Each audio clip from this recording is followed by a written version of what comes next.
নমস্কার দর্শক। অন্যান্য গাছের মতো জামরুল গাছেও কিন্তু ফুল আসার আগে বিশেষ কয়েকটি পরিচর্যা সারতে হয়। ব্যবহার করতে হয় কিছু পুষ্টিকর খাবার, গাছের করতে হয় কিছু ছাঁটাই ফাটাই। গাছে যখন পোকার আক্রমণ করে, জামরুল গাছও কিন্তু তখন পোকায় আক্রমণ করে। তাই আমাদের ব্যবহার করতে হয় বিশেষ কিছু কীটনাশক, বিশেষ কিছু ছত্রাকনাশক। তো আজকের এই ছোট্ট ভিডিওতে থাকবে নভেম্বর মাসে জামরুল গাছের বিশেষ পরিচর্যা, যা আমাদের গাছে নিয়ে আসবে প্রচুর পরিমাণে ফলন, প্রচুর পরিমাণে জামরুলের ফুল। তো আসুন ভিডিওটি কন্টিনিউ করা যাক।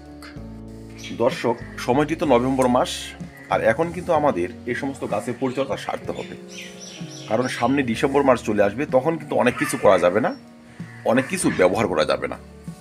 যাই হোক, এখন যারা জামরুল গাছে পরিচর্যা শুরু করবেন, তারা প্রথমে কিন্তু একটু ছাঁটাই করবেন। দর্শক, আমরা ছাঁটাই করব মানে গাছের হার্ড প্রুনিং করে দেব না। জামরুল গাছ এখন ছাঁটাই করা যায় না, ছাঁটাই করতে হয় জুন জুলাই মাসে, মানে ফল ম্যাচুর হয়ে যাওয়ার পর। কিন্তু এখন যে ছাঁটাইটি করতে হবে সেটি হচ্ছে আমাদের অপ্রয়োজনীয় যে সমস্ত শাখা রয়েছে, যেমন মৃত, অর্ধমৃত, ডাইব্যাকটে আক্রান্ত, সেই ধরনের রোগাক্রান্ত ডালকে গাছ থেকে কেটে বাদ দিতে হবে।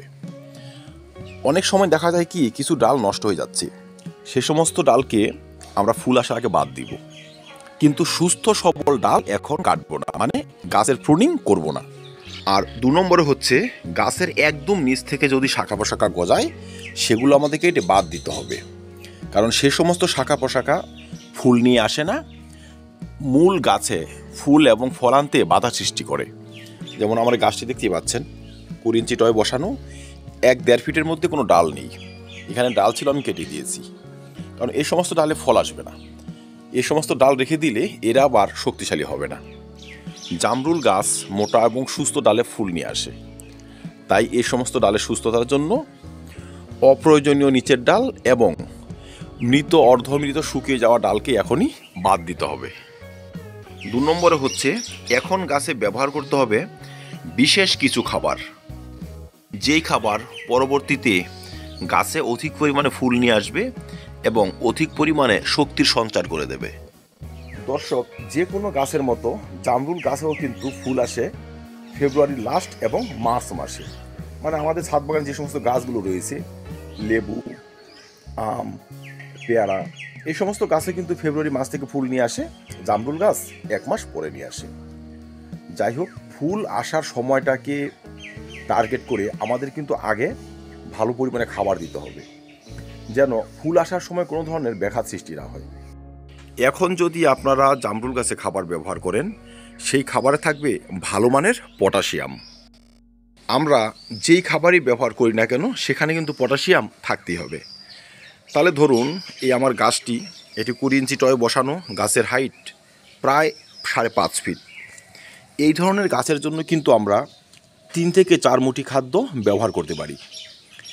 ধরুন 4 মুঠি যদি আপনি খাদ্য ব্যবহার করেন, সেখানে 1 মুঠি রাখবেন ভার্মি কম্পোস্ট, 1 মুঠি রাখবেন গোবর সার, 2 মুঠো হয়ে গেল। 1 মুঠি ব্যবহার করবেন কাঠ কয়লা পুড়িয়ে যে ছাই তৈরি হয়, সেগুলো একটু পুরনো। বাকি বাদ যে 1 মুঠি রয়েছে, সেখানে থাকবে হাড় গরু, হয়তো 10 থেকে 12 গ্রাম, সর্ষের খোল 10 থেকে 15 গ্রাম, দানা অনুখাদ্য 10 গ্রাম এবং পটাশিয়ামযুক্ত খাবার। পটাশিয়াম হিসেবে কিন্তু আমরা কলার খোসা এবং পেঁয়াজের খোসা ব্যবহার করতে পারি। যারা অর্গানিক নন, রাসায়নিক চাষি, তারা 05234, 0050 বা লাল পটাশও ব্যবহার করতে পারবেন। যদি 05234 ব্যবহার করেন, সেক্ষেত্রে 5 থেকে 7 গ্রাম ব্যবহার করবেন, আর লাল পটাশ যদি ব্যবহার করেন 10 গ্রাম ব্যবহার করবেন। কলার খোসা নিয়ে নেবেন 1 মুঠি এবং পেঁয়াজের খোসা যদি থাকে, সেটি নিয়ে নেবেন আধা মুঠি। বহু ক্ষেত্রে জামরুল গাছে শিকড়ে সংক্রমণ হয়, সেক্ষেত্রে আপনারা অল্প একটু ছত্রাকনাশক পাউডার নিয়ে নেবেন। সেই খাদ্যগুলো একত্রে মিশিয়ে টবের মাটিতে ছড়িয়ে দিন, বা টবে যদি ঘাস ঘুষ থাকে সেসব পরিষ্কার করে সাইডের মাটি একটু তুলে খাবার ব্যবহার করে মাটি চাপা দিন। এখন দিয়ে দিন ভরপুর জল। এই খাদ্য ব্যবহারের পরপরই কিন্তু গাছ এক্সট্রা একটা এনার্জি পেয়ে যাবে। দেখুন, নভেম্বর মাস, এখন যদি গাছকে ভালো মানের একটি খাবার দেওয়া যায়, সেই খাবারে ডরমেন্সি সময়টুকু খুব সহজেই কিন্তু পার হয়ে যাবে। তারপর যখন জানুয়ারি মাস আসবে বা জানুয়ারি মাস থেকে ফেব্রুয়ারি মাস আসবে, তখন কিন্তু আমরা আবার পটাশিয়ামযুক্ত খাদ্য দিয়ে যাব। তখন আপনারা তরল পটাশিয়ামযুক্ত খাবার ব্যবহার করতে পারেন বা পটাশিয়ামযুক্ত খাদ্য গাছে স্প্রেও করতে পারবেন। তখন যদি তরল পটাশিয়াম খাদ্য ব্যবহার করেন, সেক্ষেত্রে আপনার পেঁয়াজের খোসা, কলার খোসা, এই সর্ষের খোল ভালো করে পচিয়ে সেখানে হয়তো 4-5 গ্রাম 05234 মিশিয়ে টরমাটিতে দিয়ে দেবেন। এতে গাছে বেশি পরিমাণে ফুল আসবে, সেই ফুল সহজে ঝরবে না। জামরুল গাছের ফুল ঝরার প্রবণতা খুব বেশি। সবেদা গাছে যেমন ফুল ঝরে যায়, জামরুল গাছেও তেমন ফুল এবং ফল ঝরে যায়। তাই পটাশিয়ামের প্রোটেকশন যদি এদের দেওয়া যায়, সেক্ষেত্রে ফুল ঝরার প্রবণতা বহু অংশে কমানো যাবে। যে সকল জামরুল গাছে অত্যাধিক ফুল এবং ফল ঝরা দেখা যায়, তারা এই সমস্ত খাবারের সঙ্গে অল্প একটু বোরন মিশিয়ে নেবেন এবং মাসে 2 বার বোরন জাতীয় খাদ্য গাছে স্প্রে করতে পারবেন। এখন হচ্ছে নভেম্বর মাস, এখন গাছে বোরন স্প্রে না করলে হবে, টবের মাটিতে 2 থেকে 2.5 গ্রাম বোরন ব্যবহার করে দিলেই হবে। 3 নম্বর হচ্ছে জামরুল গাছে কিন্তু এখন বিভিন্ন পোকার আক্রমণ দেখা যাবে, বিশেষ করে সাদামাছি। জামরুল গাছের পাতাগুলোকে যদি ভালো করে লক্ষ্য করেন, দেখবেন সাদামাছির বংশধর রয়েছে।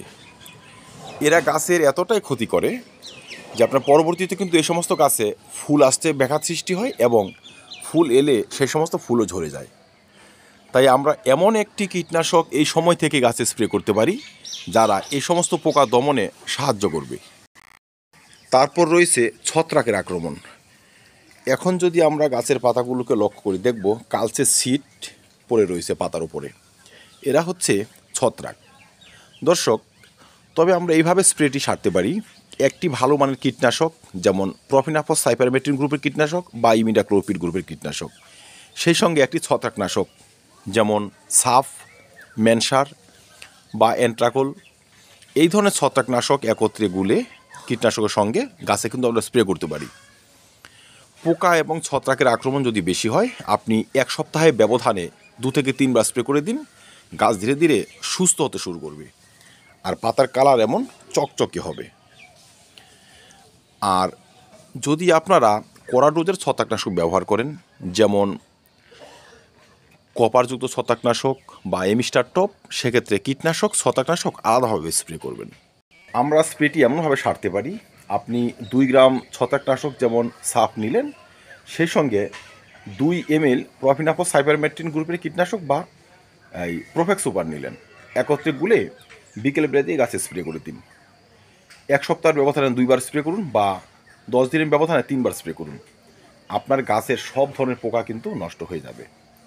সাদা মাছি যদি আপনারা না মারতে পারেন, সেক্ষেত্রে আপনারা আবার প্রথম যদি ইমিডাক্লোপিড গ্রুপের ব্যবহার করেন, তারপর প্রফিনাফস সাইপারমেট্রিন, তারপর আবার ইমিডাক্লোপিড কীটনাশক ঘুরিয়ে ঘুরিয়ে ব্যবহার করলেও এই সমস্ত পোকা দমন করা যায়।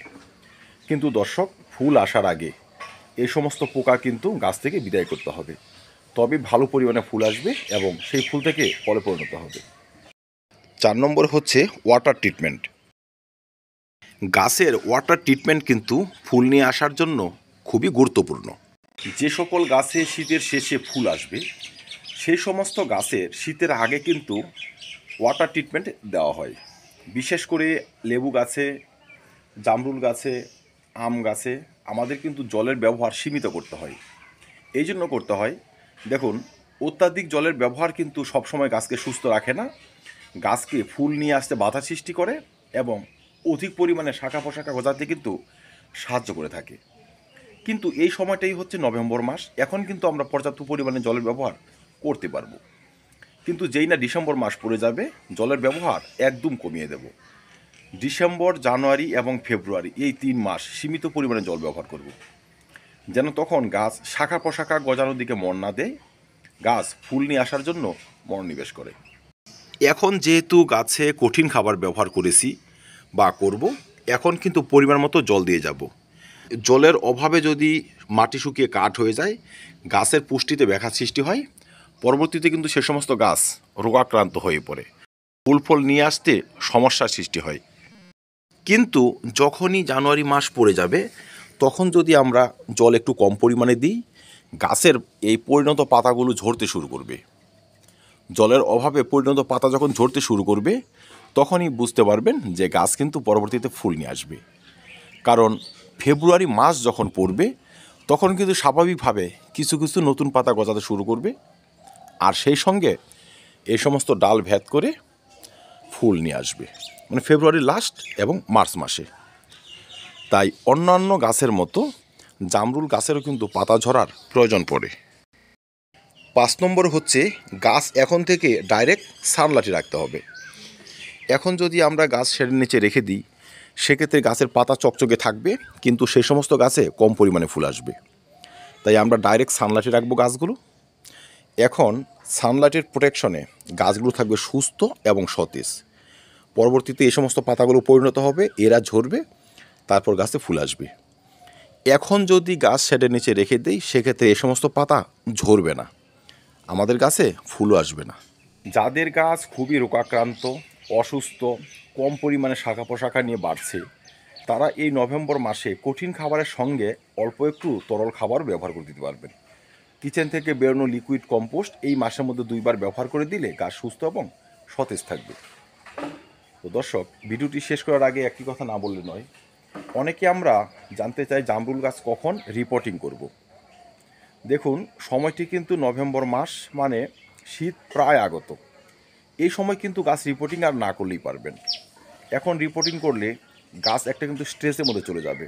তারপর সামনে শীতের সময় গাছের শাখা পোশাখা গজানো এমনিতে বন্ধ হয়ে যায়। তাই যারা গাছে সঠিক পরিমাণে ফলনের আশা করেন, এখন নয়, আপনি অক্টোবর মাসের মধ্যে যদি রিপোর্ট করে থাকেন সেটি খুব ভালো হবে, বা যখন গাছে ফল ম্যাচুরিটি হয়ে যাবে জুন জুলাই মাসে তখন গাছ রিপোর্টিং করে দেবেন। এই সময় রিপোর্টিং করতে যাবেন না, এতে কম পরিমাণে ফুল আসবে, কম পরিমাণে ফলন হবে। তো ধন্যবাদ দর্শক। জামরুল চাষ সম্বন্ধিত আরও ভিডিও চ্যানেলে রয়েছে, সেসব দেখে নেবেন। জামরুল চাষ একদম ইজি হয়ে যাবে। আর যে সমস্ত পরিচর্যাগুলো বলার চেষ্টা করলাম সেই সমস্ত পরিচর্যাগুলো সঠিকভাবে যদি মানতে পারি, আমাদের প্রতিটা গাছে যেমন অধিক পরিমাণে ফুল আসবে, সেই সমস্ত ফুল থেকে আবার অধিক পরিমাণে ফলনও হবে। তো ধন্যবাদ, দেখা হবে অন্য কোনো ভিডিওতে অন্য কোনো টপিক নিয়ে। ভিডিওটি ভালো লাগে লাইক এবং শেয়ার করবেন, চ্যানেলটি সাবস্ক্রাইব করে পাশে থাকবেন। ভিডিওটি দেখার জন্য অসংখ্য ধন্যবাদ।